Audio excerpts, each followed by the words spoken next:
Hello, Leila. I will introduce it. I met Leila. I want to say it was like 4 years ago now, when we were both helping a boarding care operator in San Pedro that was having some struggles with a lot of different things. So I was trying to help out on the more operational community care licensing part of things. And then Leila came in to help with more of the structural, trying to find funding for some of the projects, things like that. And 5 years later, we still like each other. That's with her helping us with a CCE grant. We'll talk about that later. So if everybody can mute, I'm going to mute myself also. And Leila, you should be able to share, talk a little bit about your project, and then we're going to talk a little bit about what our CCE grant process looks like. Okay, sounds good. Thank you. See if I can get my slideshow going here. Didn't want to bombard everyone, but it's a pleasure to be here. Thank you for having me, Linda. So mostly I wanted to introduce our firm, the Future Organization. I'm one of the directors and co-founder of the Future Org, and hopefully spend some time talking about our research study into ARFs and RCFEs across LA County. So the Future Organization was founded in 2018. And we met Linda Kaufman shortly after with the goal of helping our clients move forward. Sorry, I'm having a little bit of control issue here. Let's see, arrows are good. Okay, there we go. So what we want, our goal is to really help nonprofits and government identify solutions through evidence-based practice and research to point the way. Some of our recent engagements, we've worked with the San Gabriel Valley Council of Governments, the Regional Housing Trust Fund on strategy and fund development for a new 501c3 to accompany the Joint Powers Authority. We worked with National Alliance Greater Los Angeles to form the Licensed Adult Residential Care Association, LARCA, and we have Benny here today. How are you doing, Benny? With that engagement, we brought stakeholders together to provide advisory on governance, strategy, organizational design, program, and fund development. Did some technical assistance with the Fresno Metro Black Chamber of Commerce, small business technical assistance workshops, and we worked with Synergy on the DHCS Community Care Expansion Program grant, and we'll talk about that a little later. And currently wrapping up a project with Brilliant Corners, doing this research study into board and care facilities, which is basically social and market research across the county, which I'll share a little more about. So it's a little bit tricky because we're in the reporting phase of the project right now, and we're really eager to share our findings with the greater community, but we have yet to submit a draft to our client. So I'm going to talk to you about kind of how the research was structured and some of the details, but I'll be happy to come back and share our findings when all of our data is public.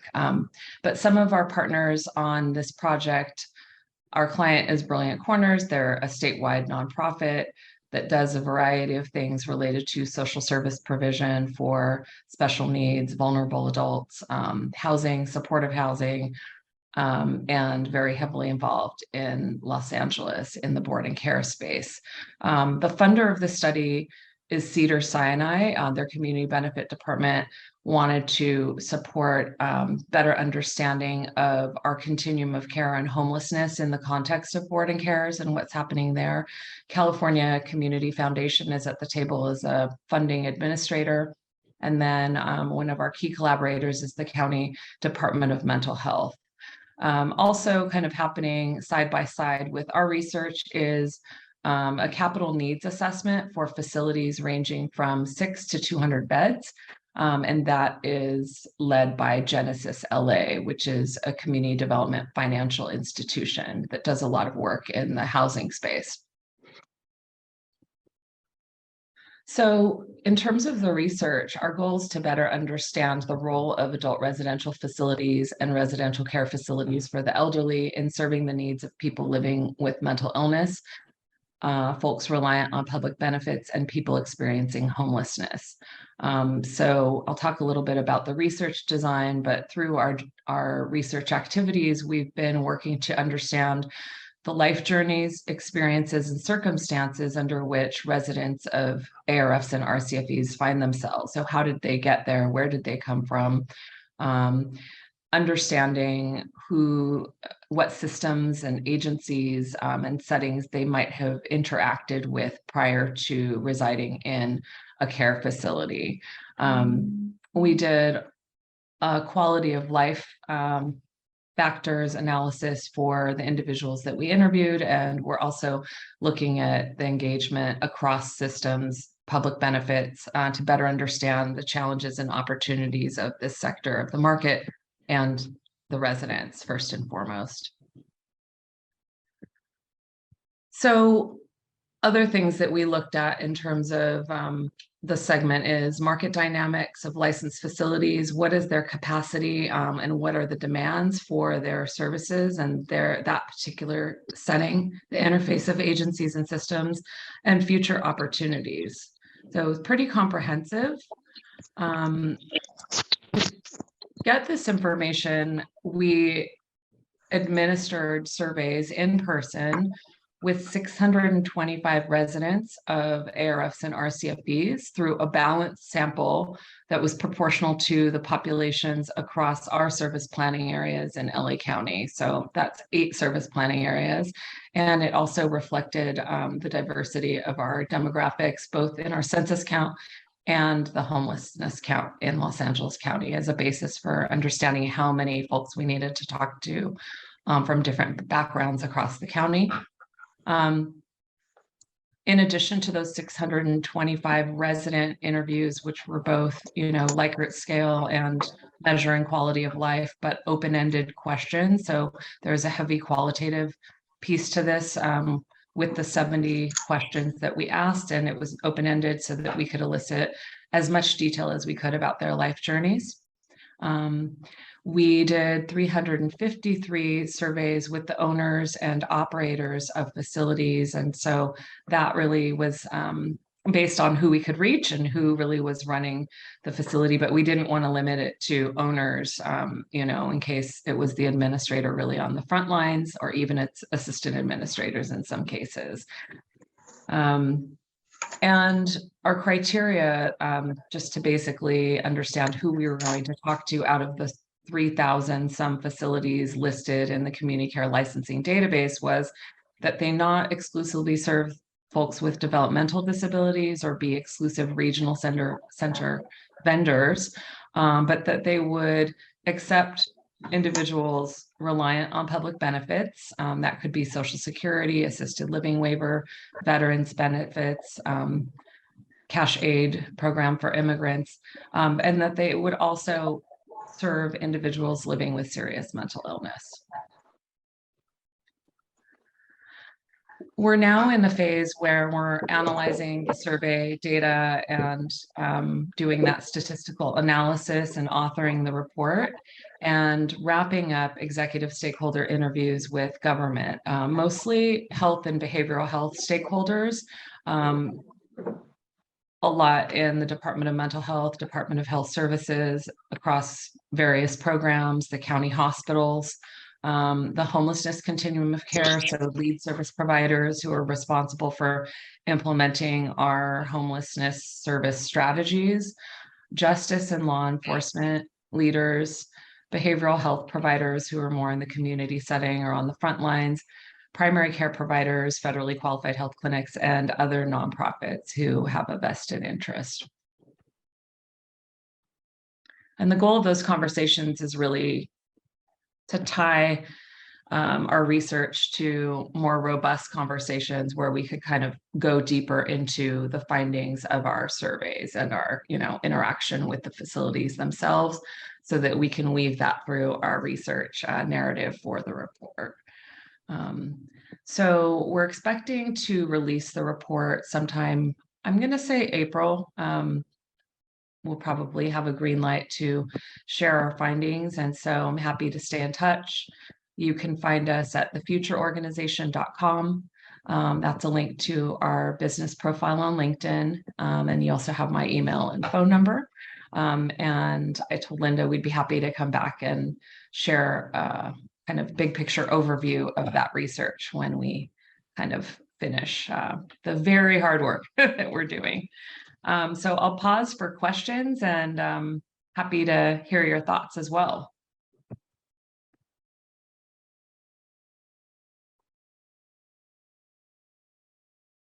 Thank you, Leila. So, I know you're kind of collecting all of this data right now, and in the midst of it, is there anything that you feel like, is unexpected that has come out of this? And, what do you think are the benefits of you doing this work? So this is, this group was formed, and I say group, we're not an organization or association, but really to help families figure out housing for their loved ones. They're doing well, they're stable, they're taking their meds, they're, engaged in something. Where are they going to live? So this was all created because there's some families that are doing things, and there's a group in Alameda that has an apartment complex, and Tessa might talk a little bit about that. So how do you feel like this is going to help families in ARFs and RCFEs and otherwise? We think that, there's so much to share. And I'd say there's some things that the research is showing that, validate what a lot of people have observed firsthand or experienced themselves. And then there's some nice surprises that are opportunities for improvement and growth. Our hope is that the research will reach, not just stakeholders, decision makers, and policymakers in LA County, but, influence how counties around the state decide to engage with this important resource of these care homes. We're also hoping to really paint a picture of who they're useful for, right? So I can't speak specifically to families, but it's definitely going to paint a picture of here are all the flows where people are coming from point of origin to find themselves in a situation where they need a board and care, or ARF or RCFE, and what is the value and what is the opportunity moving forward, so that hopefully we can get more resources to support operators who have been struggling to stay open. So I guess I'll take some questions and hopefully I can give you some more feedback that will make you feel good about what's ahead. I'm just going to go from left to right. So how about Teslim?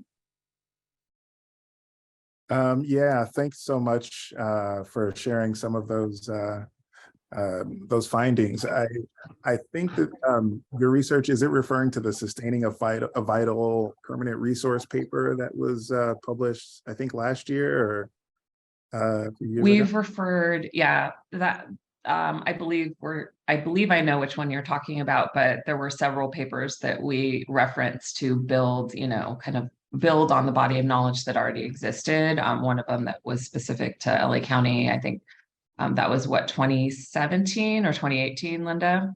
And then just all of our interactions with, facility operators and advocates. So all of that really went into a lot of thinking around the research design and what we wanted to engage folks in. I think the other thing I could say is just having, kind of run that call center and the research team to engage the population, and mostly the very busy operators. It was very challenging to engage them just due to their operational constraints and day-to-day realities and emergency situations happening. And we wanted to handle this process with most sensitivity. Yeah, okay. And we're continuing to look at other literature that's out there to tie it into, things like hospitalization, conservatorship, and, other models. But this will hopefully be the basis for, here are the opportunities. Now let's go further and a layer down and really hopefully create new models. But that's not this research at this time. This was really big picture, broad strokes. What can we learn right now that's comprehensive and will really highlight the need? Yeah, I definitely think that the work that you mentioned about the flows to and from boarding cares will help a lot. I think the cost effectiveness piece is something that we've been particularly interested in trying to, make a case at the county level that the cost savings are so significant that additional resources should be provided just as a benefit to the county and to everyone. And so yeah, curious if that cost effectiveness piece is something that will be included in your upcoming report. I just want to share that I put in the chat box a paper that was the Coro report that was really led by Carrie Morrison, No Time to Waste. And this is a great for you, great document research report to download and keep also. Just wanted to point that out. Go ahead, Leila. Yeah. Oh, and I was going to say, we talked to Carrie Morrison and others that have kind of really been on the front lines of this issue for years. And so that really helped us shape the research themes before we really got out there in the community with our tools. So with our survey instrument. But I wanted to address the cost aspect. It's a very small part of our engagement, but we will be coordinating with the county CEO's office to do there's an econometric piece that we'll need to do to kind of wrap up the report. So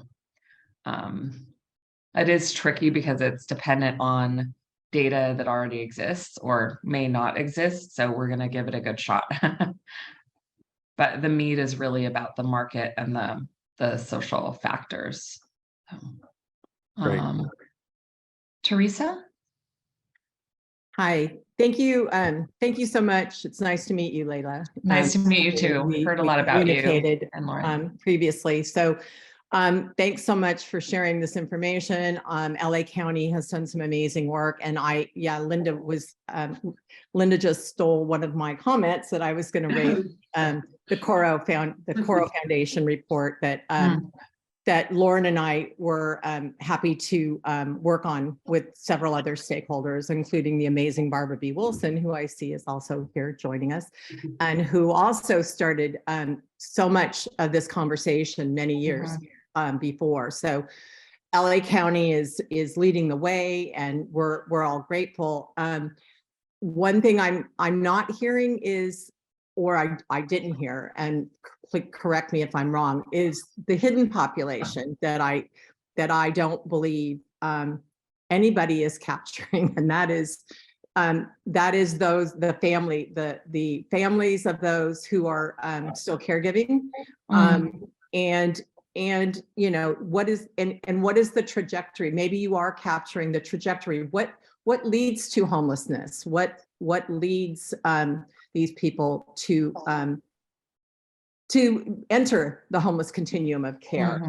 And that was one of the key points of the white paper that Lauren and I wrote in our Housing That Heals journey, was to call out the fact that families like ours are, we've been calling this out for years and years and years, and we really haven't moved the mark in all these years. And so there is momentum, and I think it's great. And I'm a firm believer in data-driven processes, but I really, since this is a group of families, I just wanted to call out the fact that we are the hidden population.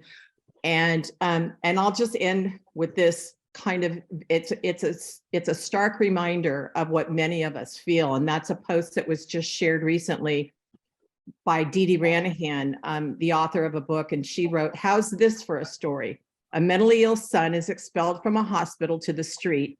The 80-year-old parents can't live with him being homeless. They bring their son home, even though they realize that they can't live with him.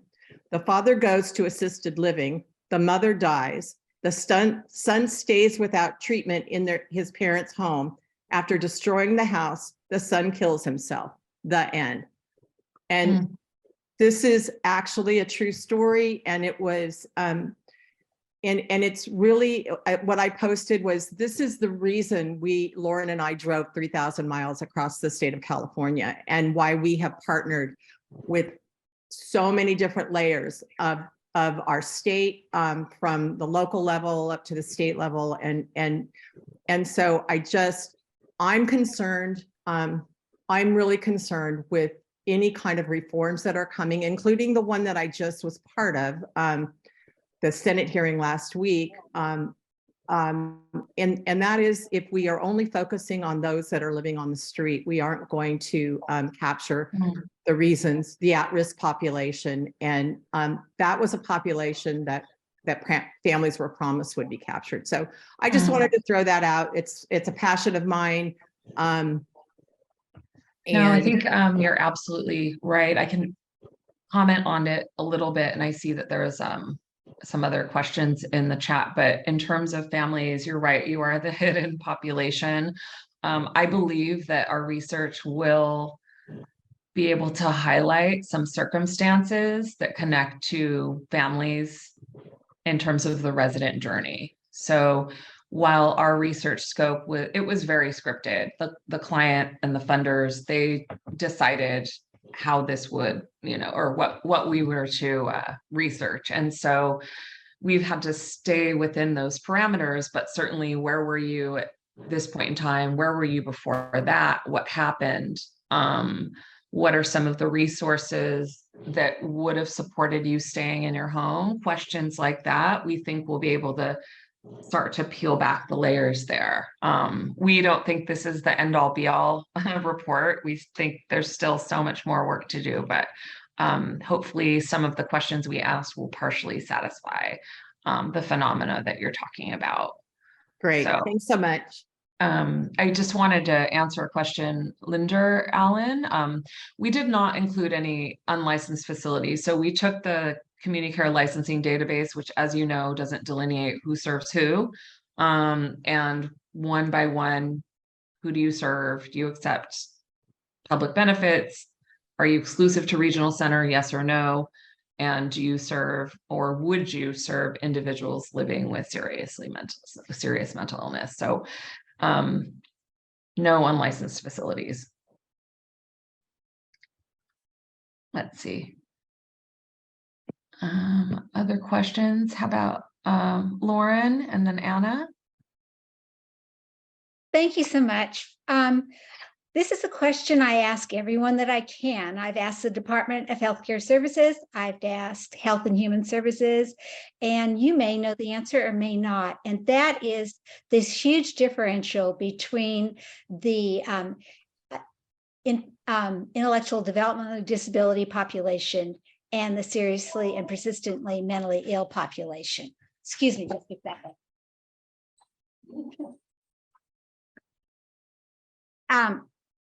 What I wanted to know is, have you been able to crack the code on the differential that those with the IDD, those that come through the regional center, get $367 a day when they are at the most severe, and those who are most severe on the in our category, it's maximizes that at $40 a day, unless a county does come in and give a patch, but it never reaches the $367 a day or the 11,000.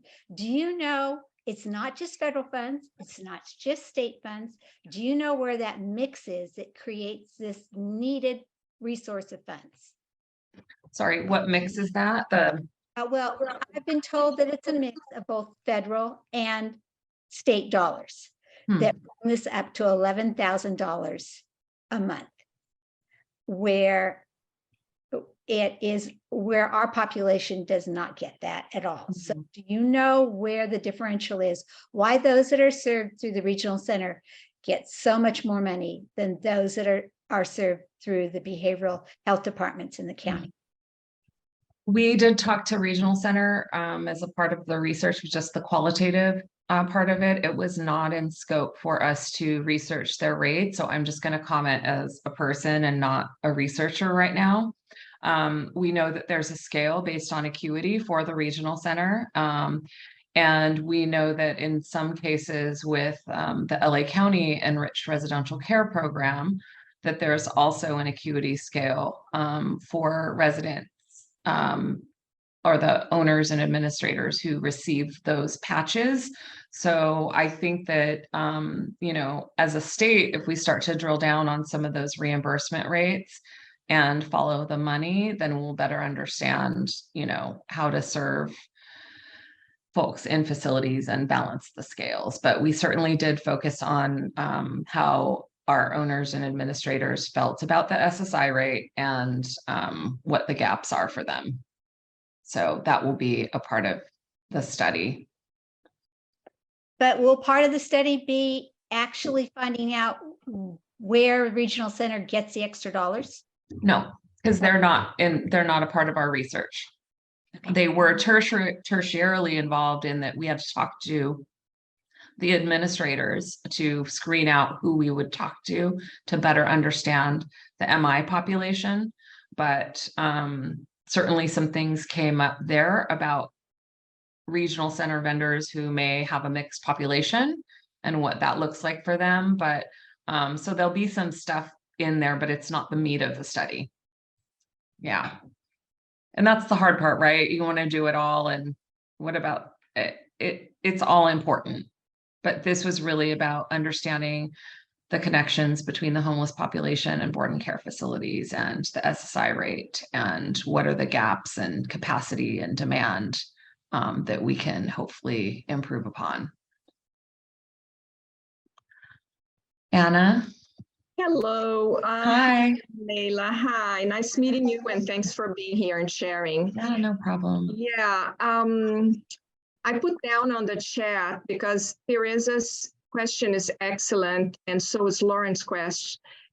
Very, very good, because we have written a report as in Los Angeles County, a group of mothers called the Mothers Advocates for the Seriously Mentally Ill. We wrote a report, and I can send to your email if you put your email there.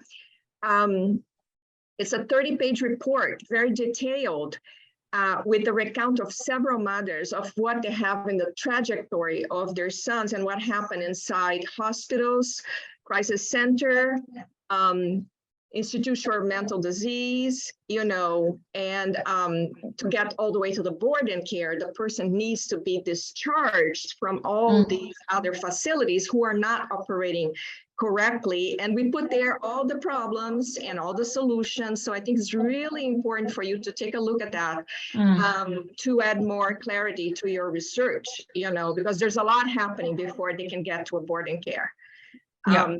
Yeah, so that's my contribution to your research, and thank you. And I would like also to have, even though you're not researching the regional centers, we are very familiar with all the rates that they get. My partner runs a home for people with disabilities, so we know what the rates are.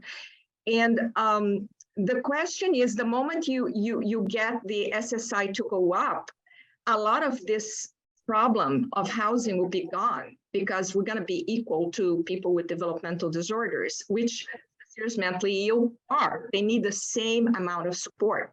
So it's an important part to be in your research, why serious mentally ill are not receiving the same amount of SSI than the people with developmental disorder.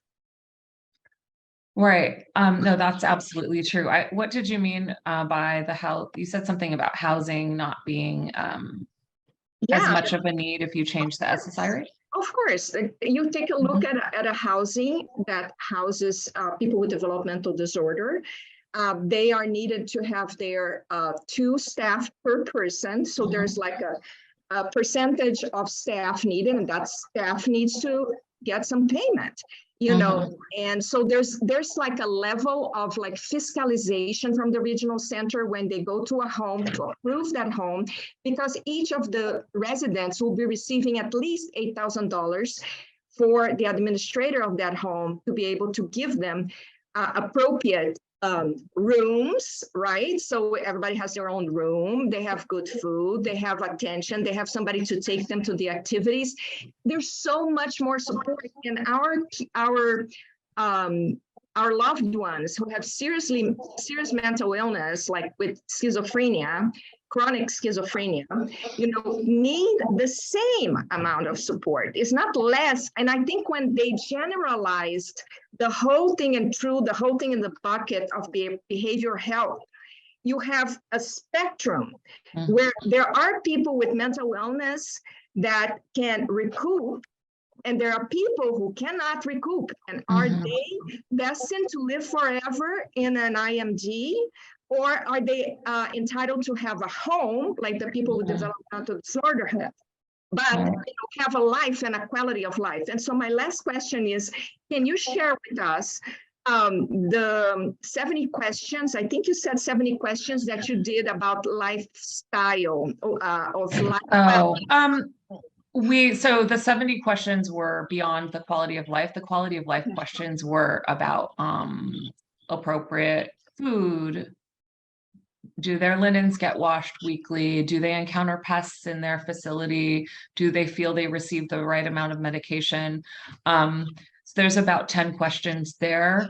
I don't know that we can share them, but I think if you do look up quality of life indicators, if you were going to do a similar study, those are what they were based on, and what we knew we wanted to ask just based on anecdotes of, you know, hearing about pests and things like that before. So we wanted to validate that. So I have a nonprofit, Home Mind Symphony. I'm not actually working together with LARCA. We just presented them with a nutrition workshop for all the. Excellent. Yeah, and so our idea is like, why can't we collaborate to start improving the quality of life of those people who are already in the boarding care, right? And by improving the nutrition quality of what they get and other aspects as well of their lifestyle. That's a great idea. That's something that Brilliant Corners and Department of Mental Health is interested in doing, like really improving the quality of life, or we're just doing research and having more data, and or actually implementing some of these things that can improve the lives of people right now. Well, that's a big question to answer, but I would say that we definitely have skin in the game here with our clients, and we believe that the research that we've been doing for the past 9 months has the intention of bringing about positive change. And our clients, you know, definitely this is, what would you say? Collaboration in terms of what we wanted to ask. And it wasn't just the future organization deciding to ask quality of life questions and hoping that other folks will respond and you know, act accordingly. The conveners of this pilot wanted this information. So in terms of what happens next, I'm not in a position to be an advocate right now, but certainly, you know, we want to see meaningful change, and the data will indicate as such. The residents want to see X, Y, and Z. When we do release our report, you'll be able to see what we asked. What I just want to add here is that I participated in another research a few years ago with RAND organization. I provided a lot of information for RAND. They provided all this information to DMH. And I think with that huge research they did, they were able to give a patch to the boarding cares. That was the conclusion. Okay, but that was not a permanent improvement. That Right. was a provisory improvement. So when I show the report that you're going to get to the some of the board of supervisors, two of the teams of the 5, they said, "This is amazing. Thank you so much for collaboration. We did this research just, because we're mothers concerned with improvement." And they say, "We're going to work with our team to try to create a motion." And that's how far they went with that. So it's like, I think you are in a position where you can actually recommend things more than research. Oh, we will certainly have our insights and findings and make some recommendations. The rest, that process, what follows our report remains to be seen, but with the county, the head of the Department of Mental Health, Housing, and the Enriched Residential Care, she's, she's the person who made LARCA happen. And, she's really moving heaven and earth to support boarding cares because of their connection with, DMH clients who reside in facilities. So we believe that those recommendations will be, taken to the county. And we're going to go on to Jean, but Anna, I just want to let you know, I will email you the quality of life questions that are on the Department of Healthcare Services. We have to do the survey for all 240 of our clients every spring, every fall. Some counties choose to do the quality of life, some do not. I have an issue with that, but regardless, I'll send it to you because it's, it's public information. So I will send that to you so you see what those questions are like. Thank you, Linda. You're welcome. So we're going into the question and answer period. This is awesome. I appreciate everyone doing this. Dean, I think you're next. Leila, you can manage it from here. okay. Thank you for. Hi, Jean. Hi, thank you for sharing with us today. And I do want to commend you that you looked at these issues from the perspective of the people providing the care in these facilities, the administrators, et cetera, as well as the clients who are actually residing in these types of settings. And I think there's a third party that could really illuminate not just the level of satisfaction and possibility for the clients, but kind of the path that led them to be housed at all. And I think that might be useful in understanding how people go from being unhoused to actually having some sort of housing, as well as the other end of that perspective is what is needed to help them progress and recover to the extent of their ability. Is that available in these settings? I think those are kind of factors that can really tell us, because I know of the parents or the families who have a loved one living in one of the facilities of this type. Their efforts to contribute to their loved one's quality of life are tremendous, almost as much as people that have their loved one living in their home. And that tells me that what is there is not on the level of satisfactory that we would want for our loved ones, even if they aren't able to fully express that when you ask them. So that makes sense. I regret that our contract did not enable engagement with the families, but I just want to go back to the questions that we did elicit from the residents and also from the owners in terms of what they would want to do with more money, and more resources. So we're hoping that we'll get to some of the things that you're all expressing here today, and that we continue to move the needle forward. I certainly don't propose that we're the total solution here, but we're going to get a lot further because it will be an academic length, statistically reliable paper. We'll be talking to partners around the county and hopefully take the findings on the road to highlight improvements. And then it's ultimately up to different jurisdictions to make those resources and supports available. And certainly it's not just about a patch or raising the SSI rate. It's, hopefully going to be a multi-pronged approach to improving facilities. So, Lynn? Yeah, this is directly related to what Jean just said.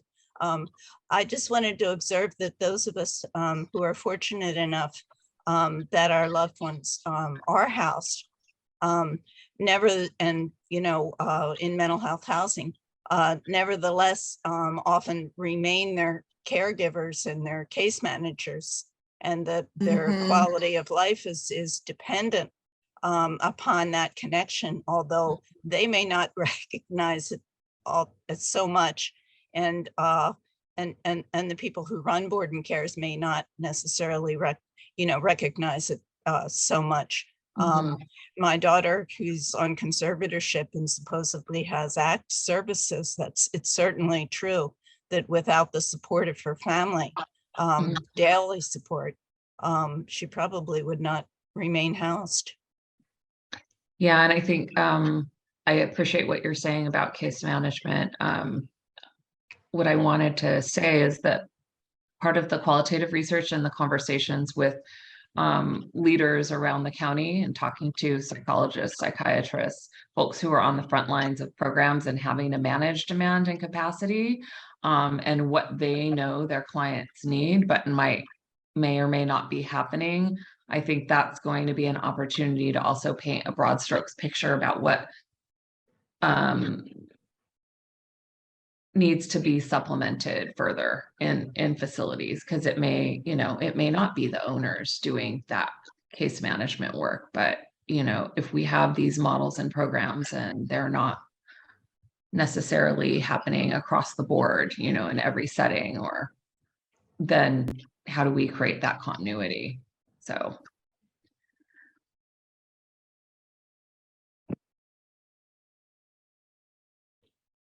are there any other questions on the team here? Okay. Yeah, I just, maybe I missed it in your presentation, but do you have a time frame for when you think this report sure. will be available? We're already writing it. We're about 200 pages in, and that's it's going to be very robust, and I'm taking all of the interview notes and transcriptions and taking those and turning them into insights. So what are the themes across all of these 40 conversations, and then weaving that into the data, so it's not just numbers, and so we're going to make it as robust as possible, and it will be hard to hopefully poke holes in it, although regretfully the focus was not your experiences. So maybe that's something that we figure out after this, is what else needs to be answered. But I'm hoping some of those resident journey stories will paint some of those pictures in support of what you all are experiencing this year. Sorry, so April. Yeah, April. We're going to have a draft to our client in 2 weeks, and then that's Oh, that would be great. We're not taking any days off right now. Yeah. Thank you. Yeah, so we'll come back. And how many, just for my own information, how many people did it take, or hours to do this work so far? Because I know you started on last year. How many? We had 6 people plus myself and the managing director, who's the lead researcher. So that's 8 people working from August through October full time. And then from November on, it was just myself and Amory. So I couldn't tell you the total number of hours offhand, but it's been our only project until recently. So it was like 6 months. We knew we couldn't take on anything else. We usually like to, do multiple projects at the same time. So I think it's just good to understand. We used we had graduate level, like MSW and public policy students who are in graduate school. We paid them. They were not volunteers. We trained them for multiple days. We did, kind of shadow went to some local facilities and did a full day in the field with them. We followed human subject research guidelines to make sure that we, you know, were sensitive to residents and didn't violate any, you know, privacy agreements. We also incentivized the residents. So we gave everyone a $20 gift card, and also incentivized the owners just to encourage them to make the time for us. So it was, yeah, a very, very big lift. Yeah, no, I can see that. I don't think I would take the time to do a survey right now. You know, and it's not just, so I'm not a quant, right? I like the qualitative side and the conversations, and here's how we do the outreach to get the message out and get folks to participate. But I'll just say this is not a Survey Monkey thing, right? This is like very in-depth and long form. So you might say, where did you come from before? Tell us more about that. What were the circumstances? What are the factors? So there's like multi-factor analysis of taking by spa, by population, by age group, by, is it an RCFE or an ARF? So just in terms of what this is going to be, yeah. What's a spa? Oh, service planning area. So the county has 8 service planning areas, and that's how, you know, the resources flow from the county into respective communities. And so looking at where resources are deployed across our very large county was important for this study, just in terms of, you know, resources. Where are we more resourced or less resourced? And I'm sorry, Melinda has her hand up, and then Tesla. We have, so Darlene Prettyman is not going to be able to join us. She's sick. She sent me some information I'm going to read to you, but we got back a little extra time. So I think this is valuable. So Melinda, if you want to go ahead. Well, I'm thinking about how, Leila, you helped Synergy get that CCE grant, and how cumbersome these application processes appear to be. And I'm wondering if you think it's absolutely necessary to have the quality of research that you have to back up the application for funds. We have done informal surveys in I would call informal, not academically validated, although we do have a good project coming up that Carolyn might want to talk about. And we can give data that's pretty good, but it's not an academically validated survey, statistical survey, and with the kinds of practices you do. And we wouldn't be able to do that. What can you tell us about how necessary it might be to have this kind of research to back up any kind of a proposal we might make?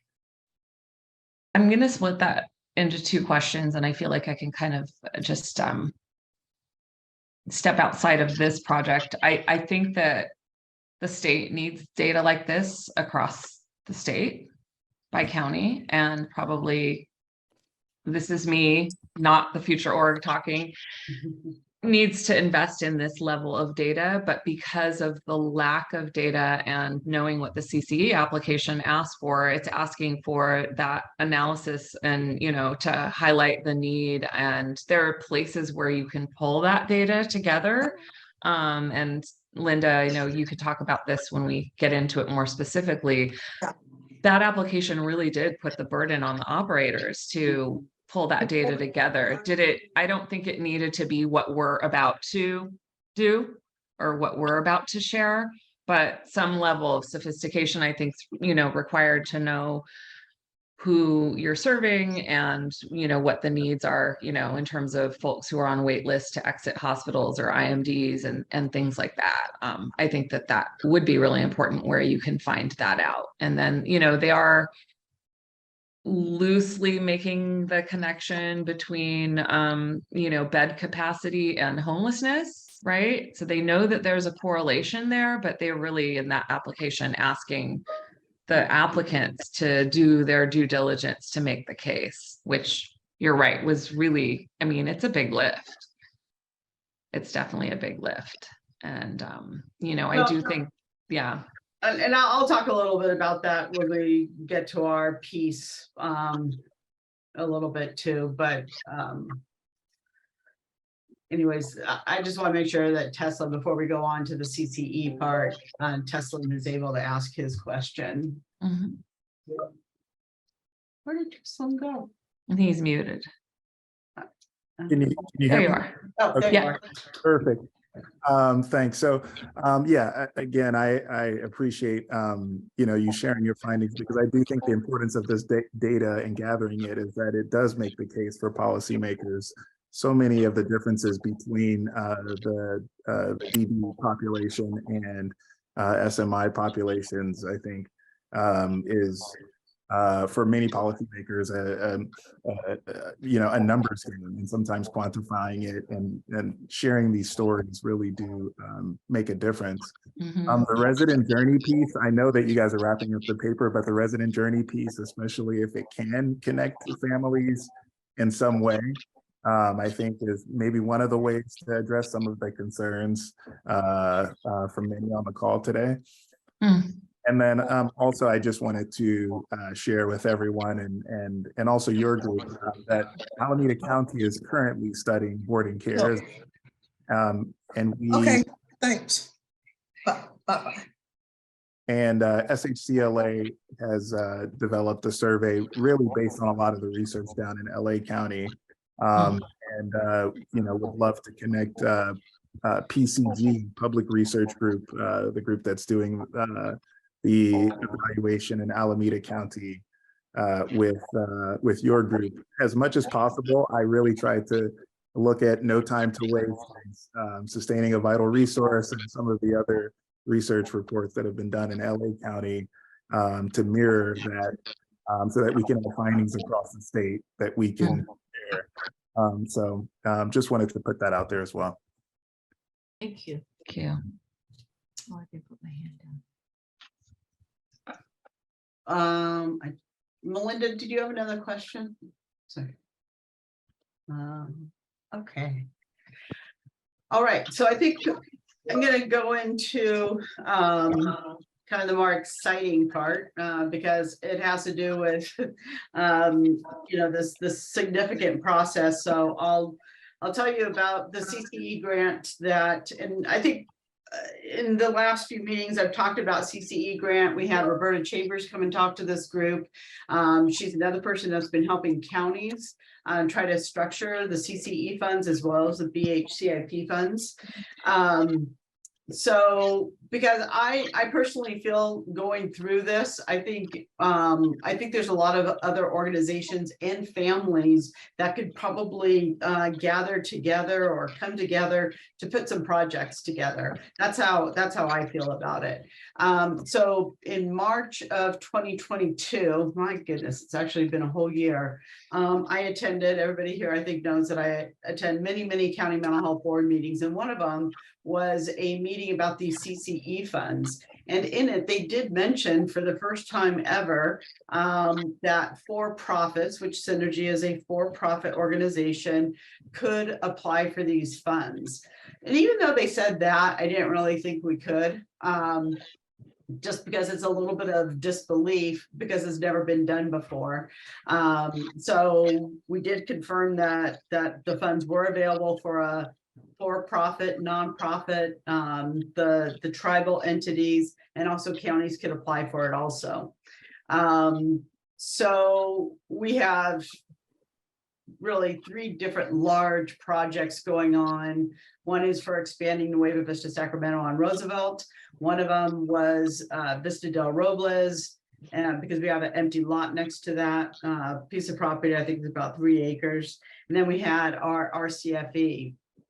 Originally, the RCFE was supposed to come first, but we ended up with this other piece of property, and then everything kind of fell apart with COVID, including our financing. Became really challenging also. So I contacted Leila because one, I know that she has a lot of this background and the formality of it, of putting together a grant application. So as much as I do the contracts, that's our scope of work. That's saying what we do, how we do it, why we do it. That is not asking these questions that were pretty invasive was the first word that came to mind. It's not invasive. It was just it was a lot. So Leila, the future organization who did know of us because we had worked, trying to help this other boarding care, and we had tried to do some other things together. They did know us. So they came on, I would say it was probably the first 80 to 100 hours, which I feel like is the most important period of time, because I think what Leila and Amory did was, build the structure. You need to do this, you need to do this. We already work full time, all of us at our company do, if not a little extra, or a lot extra. So we needed that foundation to be told what to do, really that guiding principle. And Leila, with kindness and love, was able to, do that. I think, so this Thursday at 9 o'clock, Mike Weinstein and I are going to go testify before the Senate Budget Committee about RCCE grants that were given to us or awarded, because they want to see how these funds are being used, how many beds, why is this bed costing, 172,000 and this other placement is costing 15,000. I gather that's part of it. So, and I don't have any complaints really about the process, because AHP, what was the name of that? Or Advocates for Human Potential. They're the ones who are like the middleman. They're the ones organizing this. They met with us. They did technical assistance. My feedback for them is going to be, they were asking about information about our future clients. Well, when you have a client come into your program, the residential piece, you don't ask about their ethnicity. There's nowhere where you ask about, have they ever been homeless? You don't ask about DUIs, bullying. What was the other big thing that they didn't ask about that they wanted? So they wanted all this information that no average boarding care was ever going to have. At least definitely historically also. So there were challenges. And Leila, I think it's good for you to talk about, like, taking someone like Synergy, who we've never done this before. It was overwhelming for us, and we can be pretty sophisticated in some ways, but in this we were not. I guess I want to understand your perspective, because I do. So altogether, Synergy received $8.4 million. I think 6 million was to finish the build, and we bought that building in 2018, so we've been paying for it this whole time, and then it kind of came to a standstill. So I think 6 million is for finishing building it, constructing it, and then 2 million is for the startup operations. I think it goes for 3 years. And again, it was a little bit of a lift, but from your perspective, Leila, what did that look like on your side? I mean, and we started in March. We just received the award letter about probably 3 weeks ago. So that's a long time. And also we had to stop construction, because if we get the money, so you can't supplant. I can't, pay our builders and then pay them back with this money. It's only going forward. So we basically had to stop all the construction to see if we receive the funds to then go on, if that makes sense. But Leila, from your perspective, because you had to work with all of us, I want to know what that's like, because to me, knowing the talent that's in this particular group here and across the board, I think there's possibilities for families to band together to do things. Maybe families band together and then hire a provider to do things. Anyways, that's just my sense of possibility. Yeah. I'm happy to share. So I think when you came to us, you said, we're looking at this opportunity, and here's a couple of different projects where it might fit. And so I think the first phase of the work with you was just feasibility. Where did it make sense to put your efforts and kind of match where you were at with your respective projects or your pipeline, so to speak. with the funding opportunity. And I think once we were able to hone in on the Sacramento project, that seemed to make the most sense in aligning the funding opportunity with where you were at with your project. And, you know, talking to the TA provider. And I would say then it was assessing what you had in-house, who was on your team, formally or informally, because I come from affordable housing development background. So I understood, you know, I'm like, well, how does all the work that they're doing fit into this structure that I'm very familiar with? Who's the project team, right? And so it was kind of a little of this, a little of that, and Because there was figuring none. figuring out all the tasks. Like here are all the tasks, and here's who's going to be responsible and answer to this. And so it was really project management, and then writing the narrative and pulling the data together and working with you, Linda, like you did, I think a little couple focus groups to kind of get feedback from residents on the adjacent campus. And then we pulled local data from, I think, hospitals that you knew had waiting lists. We defined like, here's the catchment of all the counties that we're working with that could potentially fill these beds for the resident population that, you know, you identified.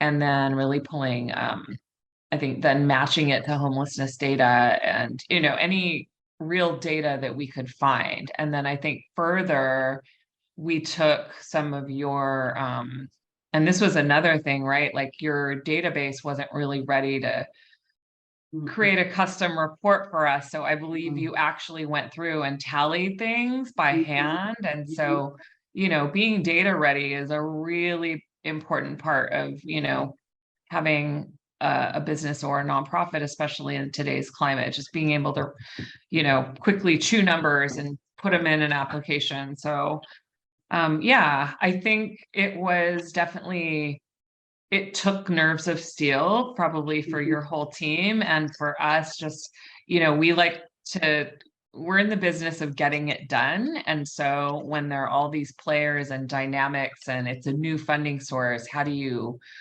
really make sure things line up to make it a win? So I'm thrilled that you guys, you know, got the money, because it means you're going to be able to do more with your amazing model, you know.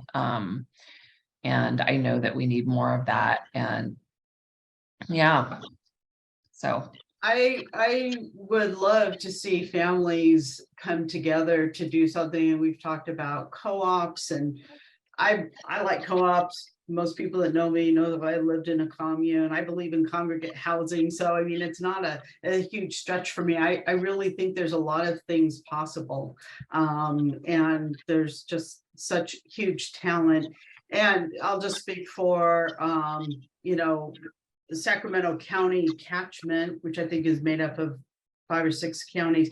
They still have right now $31 million that is, you know, unspent. Now, it doesn't mean that there's not some applications in the queue, but I think we are the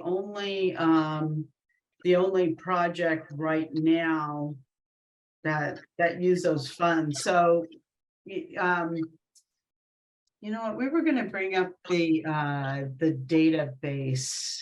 Barbara, do you have that? So What do you mean by the database? It's the CCE dashboard, not database. I apologize. Oh, the CCE. You know, I pulled that up. There's nothing on it. Oh, Really? wait a minute. No, it was slow. That's what it was. Yeah. Yeah, we could get it. Yes, we can get it. So there's a couple of projects that I did recognize, because when we received the award letter, it came with everybody else, and this is all public information. I had to wait for a little while. So I know that a really great new program is Gray Haven. They received some funding. There are definitely some organizations I recognized. I don't know all the things going on in Los Angeles, Orange County, San Diego. You guys might recognize, you know, some of those. But I have to also wonder, is there an opportunity for, you know, a group of families to partner with another organization that, you know, has done this process before? So it looks like what you want it to look like, you know. Darlene Prettyman has worked with us for many years as a family advisor to us. You know, and it just she thinks about things and brings to attention things that maybe we don't think about it when we're trying to do our you know, our very structured world. So Linda, I have it. Do you want me to share it? Yeah, that'd be great.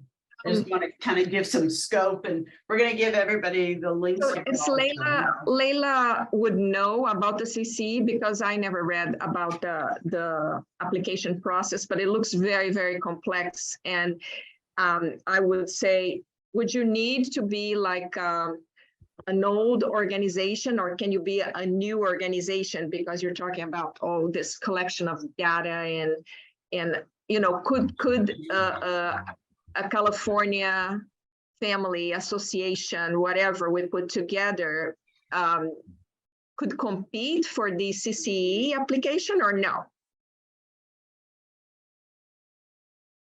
Leila, I'm going to let you answer that, but just what you're looking at right here. So there was $580 million designated towards the community care expansion project, adding actual placements to our state.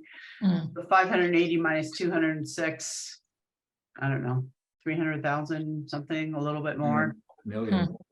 Millions.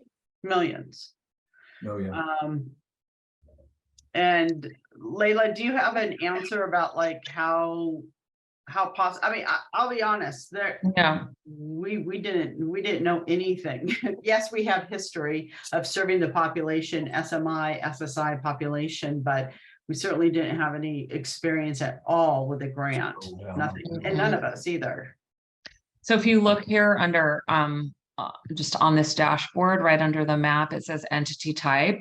So, you know, my impression is that they are definitely trying to spread the resource around across, you know, for-profit, nonprofit. It even says here individual or other private organizations. So, you know, I think in some cases it was, you know, a community clinic or a housing provider. There's the synergies, there's, you know, county allocations. And so I would look at some of the groups that were funded and what they did. You're not going to have intel into who the partners were, but I would say that this probably isn't something that an informal group could approach, right? So you would need to formalize relationships and, you know, kind of your strategy, and somebody would need to be the quote unquote project sponsor, the lead applicant. And Linda, I don't recall on the financial side, I remember the budgeting, the forward-looking budgeting and the pro forma being pretty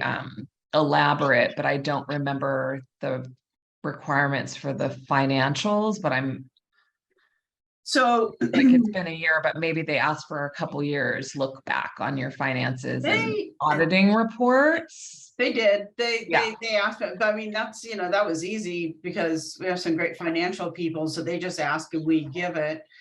Same with our budgets. We have, you know, MD Partners has been working with us for years. They know all of our things. I will say that we had to have a 25% match, which was no problem because we had already bought the property and it was, you know, sitting there kind of gathering equity. Maybe that was a benefit for 4 or 5 years. And then also we have to put on the title that this piece of property, Vista Esperanza, will only be used for this population for 20 years. That was fine with us because this is all we've ever done. Some others may be a little bit hesitant about what that looks like. I think if it's a county, it has to be dedicated for, I believe it's 30 years, 25 or 30. So, you know, that's a consideration also. It's a, you know, something everybody has to look at, but again, I think there are still possibilities. Tells how this. Yeah. Does anybody have any questions about this dashboard? Again, we're going to give you all the links to this. Well, you know, it's interesting because I see here number 285, universal stress-free zones, for instance, they don't even have proposed beds, 0. So what is that? I mean, supposing to expanding the bed capacity and somebody Yeah. who didn't, he's not having any beds, he got some award. What is that about? Well, and that's the thing, what I would do, this is all public information. You can look at this. Maybe, I don't know what they're doing.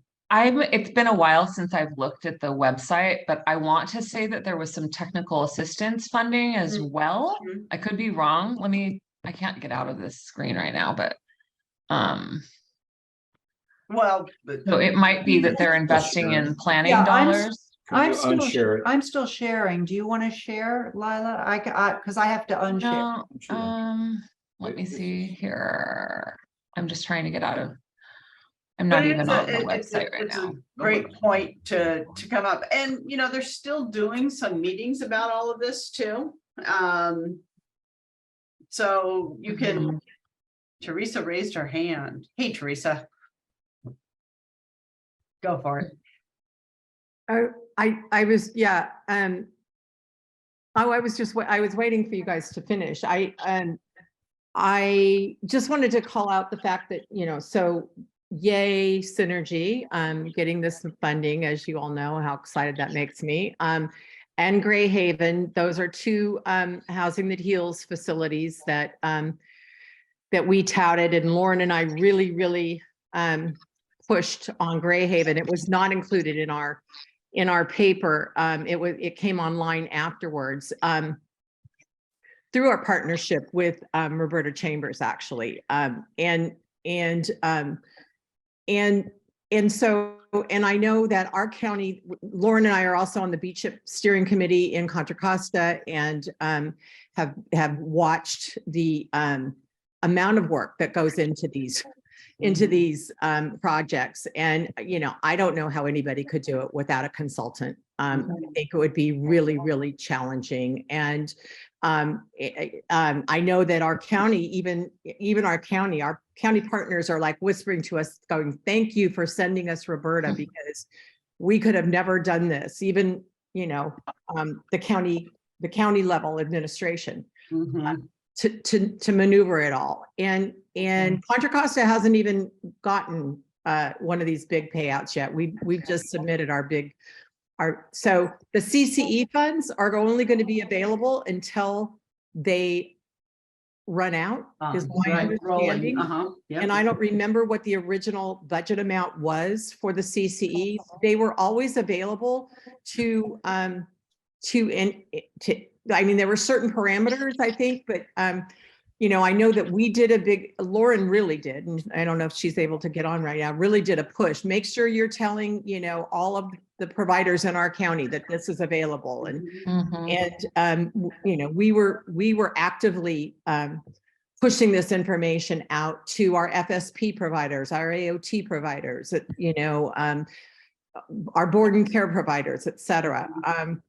And then and then the last thing I just want to say is that I just going back to the original partnership that Melinda Henning and Lauren and I and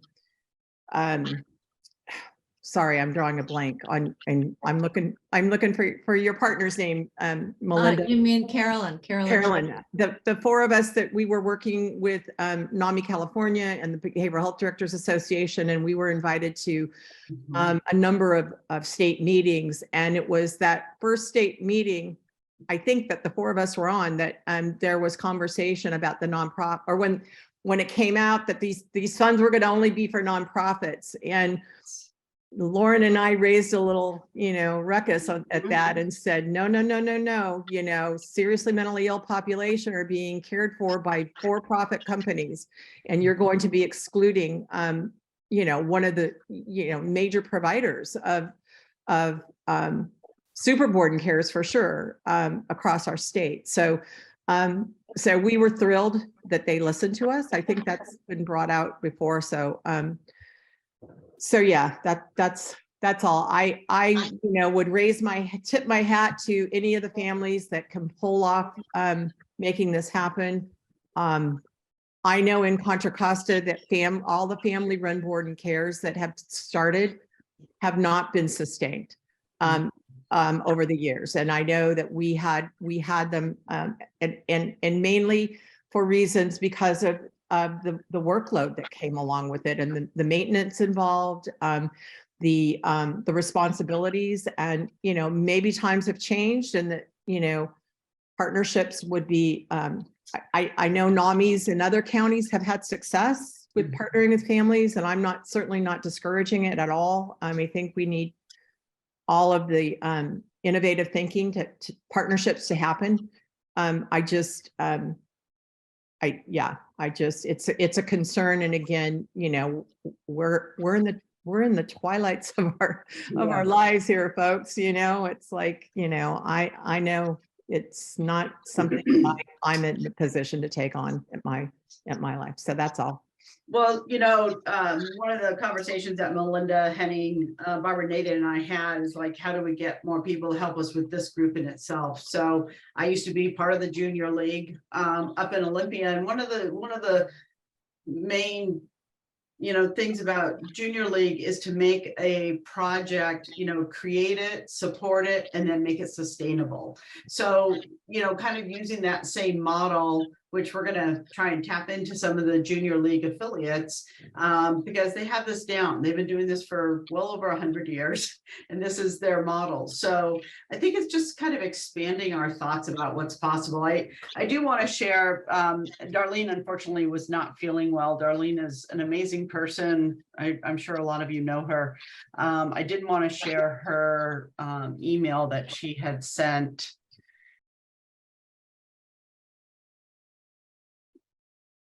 Sorry. Figure out how to. There we go. Okay, so this is from Darlene, and this is about a project that she was on over 20 years ago. A group of families. I'm just gonna read it here real quick. Linda, I'm gonna give a brief description of how we got our apartments. A group of family members, dedicated, motivated, and patient, got together and decided we needed to do something about the housing for persons with mental illnesses. We all knew each other and went about methodologically, whatever, picking the persons we wanted to be on the board. We brought in a lawyer, real estate agent, low-cost housing expert, and persons involved with the city planning. That's brilliant right there, by the way. We did not have that. They all had vested interest in the mental health field, either as family members, providers, or just humanitarians. The most important thing we had on our side was our board president, a woman with serious bipolar who also had a son with mental illness. She held the group together, and when she would have a bad cycle, she would call me and say, Darlene, I'm going to be out of commission for a while. This is what you should do. When she would recover, she would come back with rollerblades on. And she absolutely was the glue of our organization. We first got the information we needed to form a 501c3, calling it Living Connections, Inc. This is all in Tulare County. I'm pretty sure this is all Tulare County. Started looking for property. It had to be close to low-cost grocery shopping, fast foods, and convenience stores. We secured the property with $1 down, and the owner held it for us for 3 years until we could get everything together to apply for a HUD loan. The person who owned the property also had a family member with mental illness. Amazing how God works. With the help of self-help enterprises, we were able to successfully bid on a project to develop a 21 single unit apartment complex. This included a 2-bedroom apartment for the resident manager. The apartments were for persons with mental illness. At that time, you could do such a thing. We worked with the county so that individuals had case managers we could work with to benefit our tenants. Before the apartments were completed, we visited the neighbors and let them know who we were and that our kids would be the ones occupying the apartments. That we had a resident manager and the county would be involved in placement and any issues that might come up. 3 weeks later, HUD opened up for more building, and we applied and received approval for another complex of 24 single resident units. Both units are still operating, and ironically, none of the children of those persons founding the two apartment complexes were able to become tenants. They were all too ill. This whole thing took between 5 to 6 years. We also went on to purchase 2 boarding care homes, but after 7 years, we're forced to let them go. We could just not afford the expensive 24/7 personnel and the cost of the insurance. This is kind of to Teresa's point. Hope this helps. In case I'm not able to join, I'm really sorry. She has a bad flu. I talked to her on Saturday and it was kind of going down. So, and I'll share this with you. So it is possible, but of course, you know, she also points out the barriers and challenges of, you know, starting a boarding care also opposed to the other type of funding. Yeah.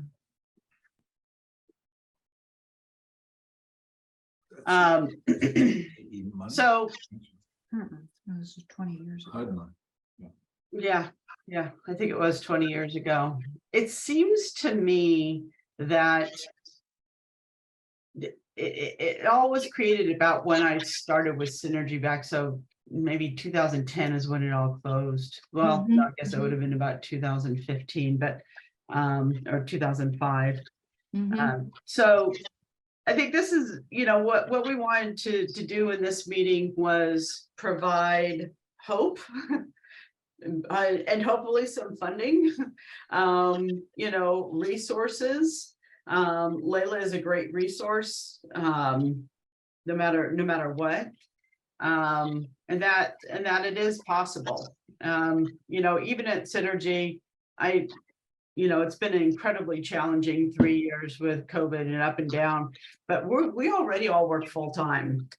So to take this on, it was a lot. It really was a lot. You know, and everybody's been incredibly generous with their time and energy, but you only have so much time. So I appreciate how challenging all of this could be for anybody, but I do think there's room for partnerships and for families to create something, or at least have a big bite in a project. How long did it take Linda and Leila to put together your proposal for Synergy? We started in April, about the first or second week of April, and we actually submitted it, I think it was August. So unfortunately, in the very beginning, we were supposed to put the whole application, which that was very time consuming and challenging in itself, actually getting the application done. In the middle, they changed provider. So they went from Lendistry, which is the application process, to SurveyMonkey. So that held things up a little bit, but I think the final application went in at the end of July, and we were hustling. It was hard. Leila had to start on her other projects, but again, I think we did about 100 hours. 100 hours, but that foundation was. We stopped in, I think it was June 1st. So you kept going after that, but I think we handed off a lot of the narrative and the demographics and whatnot. We didn't go running. We were limping along after you left, but you know, I know that we were able to, you know, take you while we could in those. But you got it. Yeah, no, and got it. And I just wanted to say, I posted a link that highlights all the different projects. So I'd look at what's happening in your area and who's already availing these funding, who's doing the needs assessment piece, and chime in there as advocates and potential partners. You know, if you have a nonprofit or you have relationships with nonprofits that can support these efforts, you know, or you know somebody who has property or land, you know, bring those resources to the folks that are, you know, ready to get in the door. I know that we're going to have a little bit of business after this, but I do want to mention there is somebody else on this call that does have a project in the mix right now, is Tesla, Vernon Street. And I went and looked at that building. He was kind enough to come out on a Saturday and show that vision, and it was a fantastic. So Tesla, I don't know if you want to talk a little bit about Vernon, and I know that we're going to try and have you come on as a speaker, but what you're doing is incredibly innovative. And big as I think should be. I don't know if you want to talk for a couple of minutes about that project and how the Land Trust is working with that. Yeah, thanks so much for that. So yeah, Supportive Housing Community Land Alliance is a newly formed land trust in Alameda County. And we were formed with two main initiatives. One, really making a dent in the closure of boarding care homes in the county, but also working with families to create an opportunity for co-investment to purchase a building and create a mix of residents that really change the trajectory of their previous experience, and so quality of life being a core component of our work. And so the Vernon Street residence is a beautiful building near Lake Merritt in Oakland. Whole Foods is down the street. There are several service providers nearby. And as we think about, the typical boarding care and independent living homes that have, not many of them are not as beautiful as Synergy properties and run as well, really bringing that quality to the forefront in this project. Our initial ideas were for families to co-invest and, trying to wrap our minds around some of the ongoing expenses and how that would be recouped. I think where we are now in the project is that SHCLA would obtain public sources for a portion of the building, 2 to 3 units of the 8 units that would be available.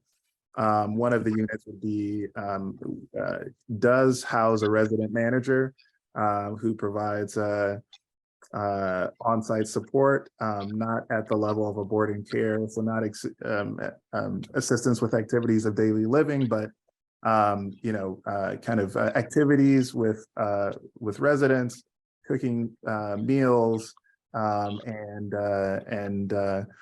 facilitating activities at the site. And so we're excited about the opportunity to partner with the families in an unconventional way. I think that initially thinking equity investment would be the way that we would partner.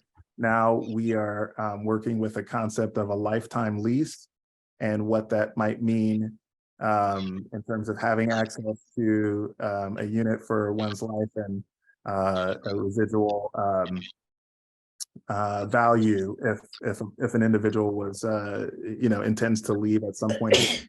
So we are moving along with that and working with several individuals on this call to make that a reality. Sounds awesome. Congratulations. Huge. I've never heard of the term lifetime lease, so I'm going to look that up. And then there was another term you equity sharing. Was that it? Well, maybe a limited equity housing cooperative. Okay, limited equity. Yeah, LEHC. But I think the individual circumstances of families, I think in some ways we are trying to create a model that can be scaled. But first we have to really listen to the individual realities of the individual families before us. And so I think we have an idea of the initial investment that individual families are willing to make. We have an idea of how long they would be able to support their loved one at that at the current rents. And we also know that this isn't about necessarily making money or appreciation of the property. And so we have some different values that we can levers in the development process that we can play with to really tailor something that meets the needs of families. But Teslin, did I understand correctly that you are allocating part of the building for the county? So you have this partnership for funding from the county come in besides the investment, the private investment from the families? That is the plan. So currently the plan would be for 6 of the 8 units, 5 or 6 of the 8 units to be occupied by family members, and that 2 or 3 of the units would be accessed by the county coordinated entry system. So we would be going after public funds and or philanthropic funds for that portion of the building. Mixed use. Yeah. Well, I know that one of our goals is to have you come back and do an actual presentation for everybody. It just seemed like you were here, so grab you. It's really exciting, and these are the kind of things that excite me, and I think that, you know, really is what Melinda and I, you know, 2 years ago were thinking, okay, thinking outside the box. So I like the mixed use. I've been thinking a lot about mixed use and what makes sense recently also. Yeah, definitely something that was envisioned in the original MHSA proposal, and so yeah, we're again you know, happy to have the partners that we have. I see a couple of hands up. Yeah, that's okay, Leila. Hi. Sorry, I had to go off camera. I was just curious, so is this going to be a licensed facility, or is it more shared housing, PSH, just in terms of identifying funding sources for this model? That sounds really innovative. Yeah, so not a licensed facility. You know, I think that more in line with independent living and social housing. I think we are trying to, you know, the language game, I think with a lot of it's something that we have to work with, and I think we're still in the process. Recently shared a note on this, and really trying to make sure that we have shared goals and values, and I think we're pretty aligned there. But yeah, I think the co-living space is something that, you know, it's more co-living individuals who don't need assistance with medication, and that higher level of care of the boarding care world. So you're saying you're not having somebody there to remind them and give them the medication at the, Right. You don't have anybody like that? Yeah, sorry. Someone, there's a resident assistant on site, but that position is not responsible for medication, administering medication or, you know, assistance with activities of daily living. And, you know, there's a reason that I think, you know, the licensure is not ideal at this site. So, you know, if things change, I think licensure would be something that we consider, but at this point, it's not the goal to have this be a licensed facility. I see. Is it possible, for instance, inside this scope of this other format that you have to have like a common dining room where people dine together? At least there's like a way of people reminding after dinner with some kind of signs, you know, it's like medication is also useful after dinner or something. Well, there are several components to this project that are really special. I think that the group that has formed here has already started with some innovative programming, and I think there are Thursday community dinners in the community room, and Sunday gatherings where families come and share meals. There's also programming related to the Hearing Voices Network, and you know, I can't take any credit. SHCLA can't take any credit for the great work that the families have done to really provide that level of support and forethought. Yeah, I think one of the ways that we look to address social determinants of health are really through social connections with individuals. And you know, tentatively, we have named the project because of its reliance on the French, some French models, AVEC, AVEC, you know, and really that is, which means with in French, the idea that there are these connections, not only with the resident assistant and family members and amongst residents, but also, you know, the larger goal is the broader community, neighbors, you know, participating in the lives of residents at the home. I love that. I love that name. I'm going to divert because I'm going to spend 2 hours with you on our next one.